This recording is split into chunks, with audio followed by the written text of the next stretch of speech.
Welcome back to Travel Perspectives, where we explore not just destinations, but the deeper stories, cultures, and policies that shape them.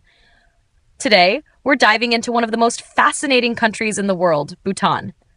That's right, Kate. Bhutan has always been an outlier, known for its breathtaking landscapes, strong Buddhist tradition, focus on gross national happiness. But here's a question. Does Bhutan still live up to that title? Are the Bhutanese as happy as the world thinks? That's a really interesting perspective, Clifford.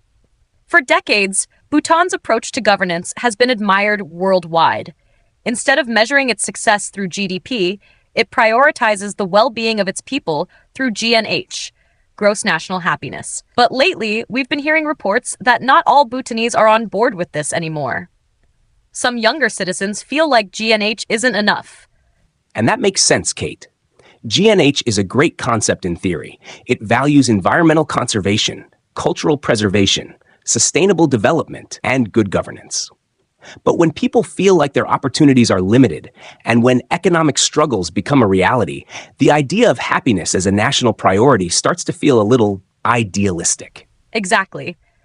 It's a reminder that happiness isn't a one-size-fits-all concept. What makes one generation happy might not be enough for the next. And I think that's where the shift in Bhutanese perspectives is happening. For years, Bhutan was closed off to the world. But now, with more access to information and technology, people are starting to compare their lives to those outside the country. Listeners, what do you think? Do you believe a country can sustain a system based purely on happiness when the rest of the world is focused on economic growth? Let us know in the comments. Now, let's talk about something travelers always ask. Why is Bhutan so expensive to visit? Great question. A lot of people are shocked when they hear about Bhutan's Sustainable Development Fee, which was recently raised to $200 per person per day. That means if you visit Bhutan for a week, you're already spending over $1,400 just on fees, before flights, hotels, or anything else. And that fee doesn't include food or accommodations unless you book through a tour operator. Some people hear that and think, wow, Bhutan must be really exclusive. Or even worse, they're just trying to make money off tourists. But that's completely missing the point. Bhutan's tourism policy isn't about luxury. It's about preservation. They call it high-value, low-impact tourism. Right? Unlike other countries that rely on mass tourism, Bhutan doesn't want millions of visitors. They don't want their environment overrun by pollution or their culture diluted by commercialization. So instead of opening the floodgates to backpackers and budget travelers, they keep tourism controlled. You don't just go to Bhutan, you invest in the experience. And that's a perspective that a lot of travelers struggle with. We're so used to treating destinations like they exist for us, as if we have a right to go anywhere and do anything we want. But Bhutan challenges that mindset. You don't just waltz in expecting everything to be catered to you. You go with respect, understanding that you're entering a place that has chosen to remain different. And that brings up another point. Some travelers feel entitled to cheaper access.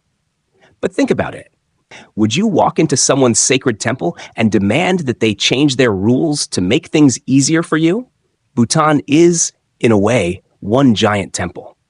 The whole country operates on a philosophy of balance, respect, and intentional living. Exactly. So if you visit Bhutan, you have to be okay with that. If it's too expensive for you, then maybe it's just not the right place for you to visit right now. And that's okay. There are plenty of places in the world where tourism is more accessible. Bhutan isn't one of them, and it doesn't have to be. Listeners, what do you think? Should more countries follow Bhutan's lead and limit tourism to preserve their culture and environment? Or do you think it's too restrictive? Drop your thoughts in the comments. Now let's have a little fun. Time for a Bhutan trivia quiz. Let's see how much you know about this fascinating country. All right, here's the question. Bhutan is the only country in the world where something very modern is banned to protect traditional values. What is it? A. Television. B. Internet. C. Plastic bags. D. Advertising billboards. Think about it and comment on your answer. We'll reveal the correct one later. Okay, while our listeners guess, let's talk about something deeper. Bhutan's sense of sacredness. Bhutan isn't just a country. It's a place deeply intertwined with spirituality. Every mountain, river, and valley has meaning. They believe that the land itself is alive, that spirits reside in nature, and that their culture must remain pure to maintain harmony. That's why they limit modernization. It's not about being backward. It's about protecting what they see as sacred. But as the world changes, that's becoming harder to maintain. Bhutanese youth are seeing glimpses of the outside world on the internet, through education, or by traveling abroad. And many of them are asking tough questions. Should Bhutan modernize? Should they allow more foreign businesses? Should they loosen their strict rules on media and entertainment? That's a tricky situation. The government wants to keep Bhutan's traditions intact, but young people want more opportunities. And you can't blame them. Imagine growing up in a country where things like pop culture, global brands, and fast fashion are almost non-existent. That might sound peaceful to some, but to others, it can feel restrictive. Listeners, what's your perspective? Should Bhutan open up more, or should it fight to preserve its traditions? Let us know your thoughts. The answer to the question, Bhutan was the last country in the world to introduce television. It was banned until 1999. That's right. The Bhutanese government worried that TV would bring materialism and disrupt their cultural values. It was one of the last countries to embrace modern entertainment. If you guessed television, comment Bhutan TV below. And that wraps up this episode of Travel Perspectives.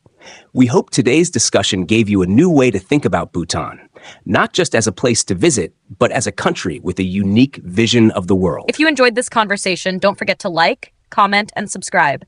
And as always, keep exploring, keep questioning, and keep gaining new perspectives. See you in the next episode.